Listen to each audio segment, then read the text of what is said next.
This week on LCARA Ham Radio, we're taking the emergency communications trailer out to Pulaski County Park. Why? There are Cub Scouts that need to learn amateur radio. And similar to Jamboree on the Air, these guys are a little young for that, but never too early to start. We get them on the air making contacts. That's what's coming up this week on LCARA Ham Radio.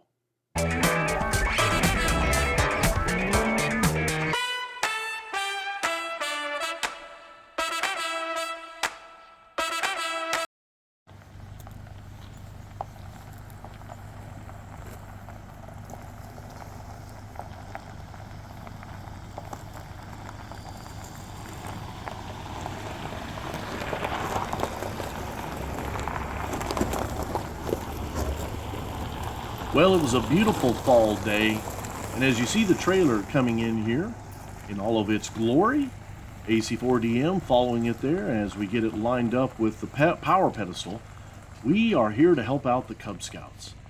We love coming out to Pulaski County Park. We've done it for winter field days and things otherwise, but this time we're helping out local youth in our community. This is very important. One of the areas that we've been trying to improve upon is getting the young folks involved in amateur radio at an early age. And these being Cub Scouts, that is exactly the demographic we're looking for. In addition to HF and VHF, UHF communications, we've got a new Starlink device. We're going to be utilizing Starlink for our internet connectivity so that we can also do other types of operations that sometimes RF won't do. And here we've got our trailer. Again, the logo here on the side just always looks so cool to me to see the trailer like this. But we're beginning to set up the antennas. And as you guys have probably seen in some of our other videos, we usually set up an HF antenna, a VHF, UHF antenna as well. That allows us to get into the local repeater, and the HF allows us to make contacts throughout the United States, Canada, and sometimes other parts of the world. And we're just looking around the trailer here. There's the power pedestal, and thankfully we don't have to run a generator this particular day. So we're getting out some of the poles we're going to use for the Starlink. Don has already attached the Starlink module there, or the, we'll call it the plate, installation plate, onto one of the poles, and this will get the Starlink up above the roof of the MCOM trailer. It also needs to be oriented towards the north, and of course Starlink has an app that as you turn the receiver, it'll show you how it's oriented, and as long as you're within the lines, it is oriented in the proper way. That way it should be able to capture as many satellites as possible. This is new for us. We didn't even have this just a couple, 2 or 3 weeks ago as far as at the air show and whatnot, but this is our first time deploying it as a part of our emergency communication setup. We've also got a relatively newer member helping us on the setup there, Howard, KQ4 KDR. We're connecting the Ethernet cable there to the back, and then you can see this particular mount allows it just snaps into place. And then all we have to do is now put that pole onto the second pole, which then goes on to the third pole. So again, this Starlink setup for us is brand new, and we're excited to have it. When we do the McQuarrie County Gravel Rally next April, we're hoping to have a good view of the sky, which we should, given where we set up last year, and we'll have good internet connectivity for those cases where we need it.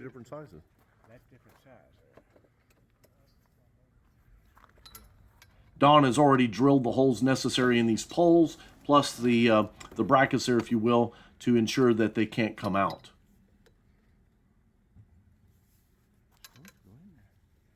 And I think he ends up coming in from the other side, but in any event, he does get that bracket in there.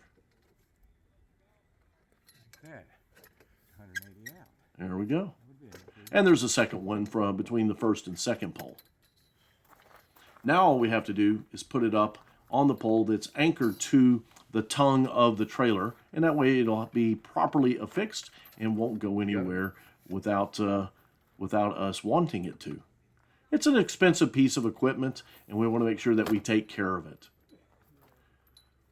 Now, its orientation right now is northwest, so we need to turn it, and although I don't think we captured the application where we do the alignment piece, we just need to turn it clockwise a little bit so that it's actually oriented more towards the north.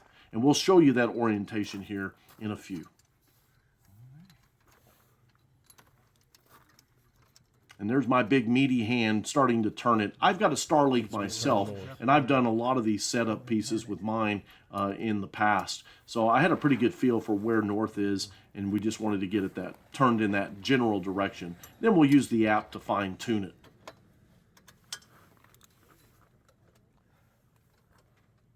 There's also, Don has two cables actually. He's got one cable back at the house because he does use this at his QDH.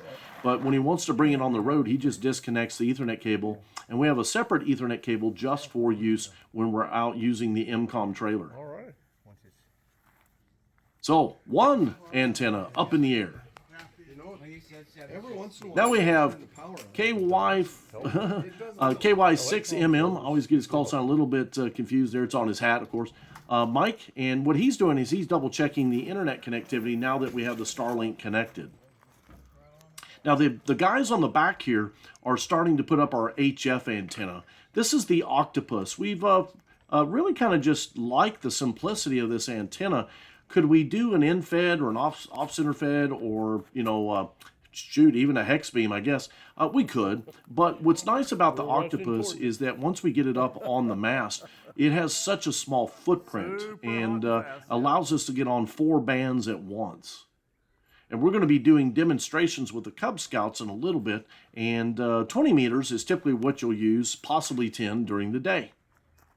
So we've got the ham sticks installed for 20, 10, and I think we also had 15 and 40. So now that we've got some of the things set up, Miss Amelia and I went up to our local apple orchard, Haney's Apple Orchard. It's been around for years. It is a known entity in the community and all the way, you know, many, many miles away. And they have the best apple pies and apple cider. So a quick shout out to Haney's Apple Farm for we picked up some apple pies and some cider. If you're in the area, definitely drop by in the fall. They've got so much good food, all kinds of varieties of apples. They do not sponsor this particular video, but we did visit them. Next, Mike went to work showing how to use the radio. Now, folks, these are children, so we do have to, you know, protect their privacy. But for the ones, you can see they're paying attention here to Mike, and Mike is allowing them to listen to HF communications. We had several POTAs going on that day, of course, that we could dial in on, but we also wanted to make some contacts, and he allowed these young Cub Scouts to make contacts on 20 meters. In fact, they made a contact with a young person up in Canada. It was really cool. So we got several of them on the mic making those contacts. Here we have some of the Cub Scout parents and Cub Scout masters. They're the ones that put all of this together. They were so excited for us to get in front of the kids and show them amateur radio. And Chad there, KY4CLB on the right, is kind of the instigator for all of this and also one of our most active members.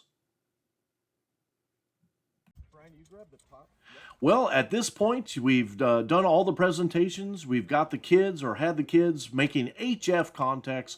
We had a very successful afternoon. It wasn't a long afternoon, but it was exactly what we needed to do to help these guys, these little guys out. And we had a great time. Again, every time we go out with the emergency communications trailer, this gives us practice in setting up our equipment. And if we're ever asked to provide emergency communications, we feel much, much more confident that we can do so. With all of the flooding that we've had in eastern Kentucky 2 or 3 years ago, and now the more current flooding that was in eastern Tennessee, Georgia, and certainly North Carolina, it's imperative that amateur radio operators practice their skills. And if they do have an emergency communications trailer, that they make that available to their local officials so that they can get communications to those hard-to-reach areas. So many people didn't have cell phone service, and they didn't have a way to get messages to their family. And with amateur radio, we have that opportunity. For the Lake Cumberland Amateur Radio Association, I'm KY4BDP Brian. We hope you liked the video. Subscribe. Give us some comments down at the bottom about what you guys may be doing with your local Cub Scout or Boy Scout troop if you actually participate in the Jamboree on the air. We hope you enjoyed the video. Take care, and 73.